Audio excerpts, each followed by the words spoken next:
ఒక అనాథ పిల్లవాడు భగవంతుణ్ణి ప్రార్థించాడు. స్వామి, చాలా కష్టాల్లో ఉన్నాను, ఎప్పుడు నాకు దండగా ఉండు స్వామి అని ప్రార్థించాడు. ఆ తర్వాత ఆ కుర్రవాడు ఏ పని చేస్తున్నా, ఎక్కడికి వెళ్తున్నా అతను గమనించాడు. అతని వెనకే ఒక అడుగుల జత ఎక్స్ట్రా కనిపించింది అతనికి. రోజు కూడా ఆనందపడ్డాడు. భగవంతుడు నాకు తోడు నీడని చెప్పేసి చాలా సంతోషించాడు. అలా పట్టుదలగా ప్రయత్నించాడు. జీవితంలో చాలా ఉన్నత స్థాయికి చేరుకున్నాడు. అయితే కొన్నాళ్ళ తర్వాత సడన్ గా ఆయన చేసిన ప్రయత్నాలన్నీ వృధా అయిపోయినాయి. ఆయన సంపాదించిన సంపద అంతా కరిగిపోయింది. చాలా కష్టాల్లో పడిపోయాడు. ఒకరోజు అనుమానం వచ్చి వెనక్కి తిరిగి చూస్తే ఒక్క అడుగుల జత మాత్రమే కనబడుతున్నాయి. అప్పుడు వాడికి ఎంతో దుఃఖం వచ్చింది.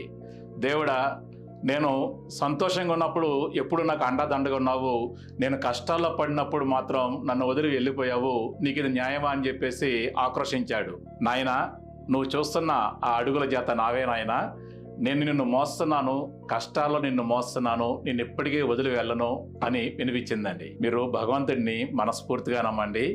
మీ కష్ట సుఖాలలో జీవితాంతం కూడా భగవంతుడు అండగా ఉంటాడు. మరి నేను చెప్పే సలహాలు, చిట్కాలు మీకు బాగున్నాయి అనిపిస్తున్నాయా? అయితే మరిన్ని చిట్కాల కోసం, మరిన్ని సలహాల కోసం నా ఛానల్ని సబ్స్క్రైబ్ చేసుకోండి. నా వీడియోస్ని లైక్ చేయండి, మీ ఫ్రెండ్స్తో షేర్ చేసుకోండి. Thank you very much.